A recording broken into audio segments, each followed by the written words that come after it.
In this segment of the workshop, we will be hearing from a few of the localities about their achievements and how they've applied the different RAFT tools. Hi, everybody. I hope you can hear me okay. I am actually in the Outer Banks on vacation today, but I'm the mayor of the town of Colonial Beach. Left the beach for the beach. It's okay, I just live at the beach. And I put our little town of Colonial Beach symbol like on the actual raft because I feel like the town of Colonial Beach is really attached to this initiative. We're gonna get on the raft and we're gonna make our town more resilient. I'd like to use this opportunity as a mayor. I'm always looking for feedback, that if you have been to the town of Colonial Beach, if you can just type in the chat real quick what your first impression of or when you visited Colonial Beach, I would appreciate that. We got 50 people on this, and so any chance to plug Colonial Beach or get feedback about Colonial Beach, I enjoy. You can go ahead to the next slide. While people do that, just tell me when you visited Colonial Beach or what you liked about Colonial Beach or what you didn't like about Colonial Beach, maybe whatever your impressions were. Colonial Beach is surrounded by water on 3 sides.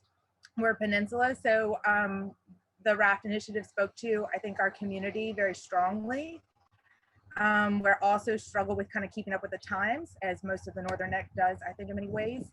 So this was a very exciting program because we had a lot of participation, a lot of staff support, and kind of got some things done that maybe in other communities, maybe you already have this stuff, but we really hadn't focused on this yet.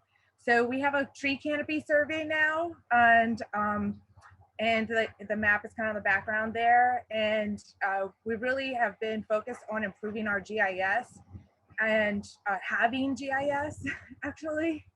And so that's all coupled very well with the support that we got from RAFT. We also used it to evaluate our zoning code to support green infrastructure and develop site plans for 3 different green spaces in Colonial Beach. We have received a tree planting grant from the Department of Forestry to help us add shade to our Colonial Avenue and Boardwalk area, which are sort of our main street. We have a living shoreline underway at the Robin Grove, which is a water treatment facility. It's a tank facility, but it's also a dog park.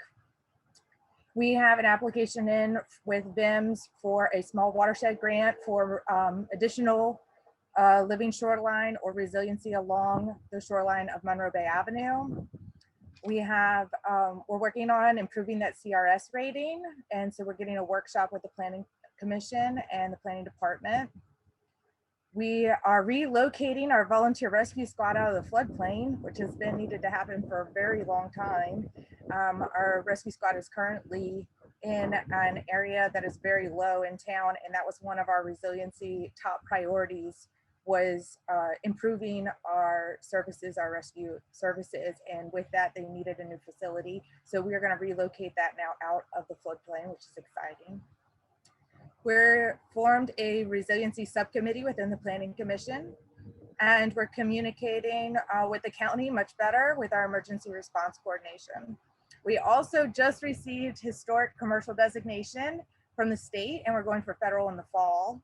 And we did an evaluation of our North Beach area, which is north of our boardwalk. Colonial Beach is home to the 2nd largest public beach in the state of Virginia. So if you haven't been to Colonial Beach yet, you got to come check out our beach. But the north end of our beach has a lot of shoreline issues with erosion. And so we're needed to get some modeling and work done there to get an engineered solution for that. We evaluated our comp plan for resiliency, which we are going to public hearing for in the next month, and improving that GIS data collection.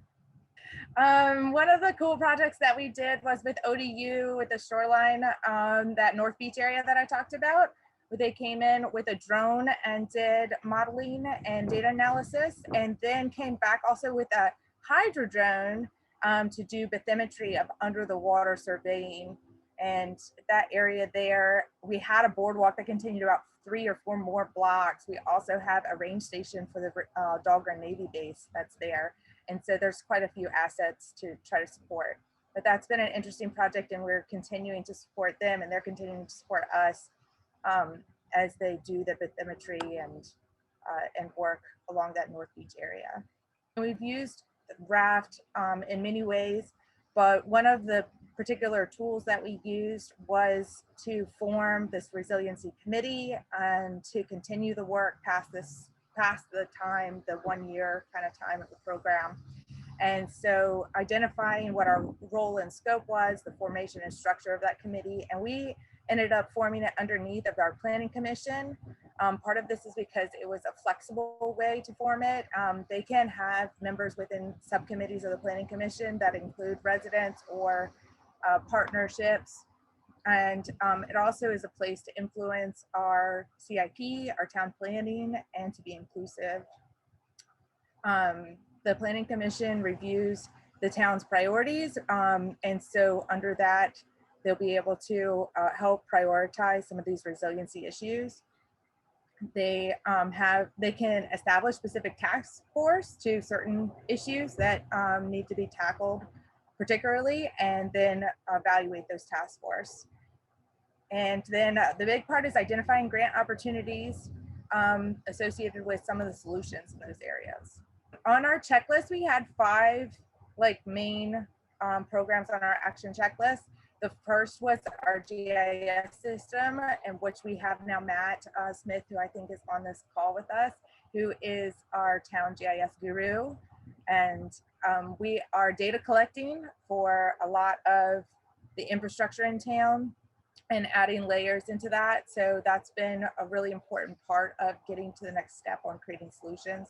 The emergency services resilience was about the volunteer rescue squad and providing better services to our community, faster response times, things like that. But also when that rescue squad floods, obviously that creates a lot of issues for emergency services. So moving that, prioritizing that, and getting that out of the floodplain is important.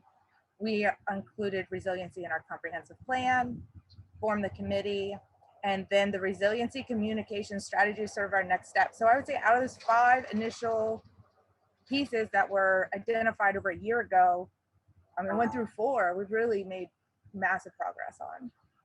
So we continue to support ODU for that CCRFR funding to help us with that North Beach area and other initiatives that they can help with data collection for us. Pursuing the NIFWIF funding for a solution in North Beach, developing comprehensive stormwater management plan. That's a big one to tackle. Developing the resiliency communication strategy and an emergency risk communication worksheet. We still have those to do, but I think we're just looking forward to engaging with our partners and educating our citizens and our council, and continuing to work forward on a lot of the initiatives that the RAFT has kind of brought to our attention.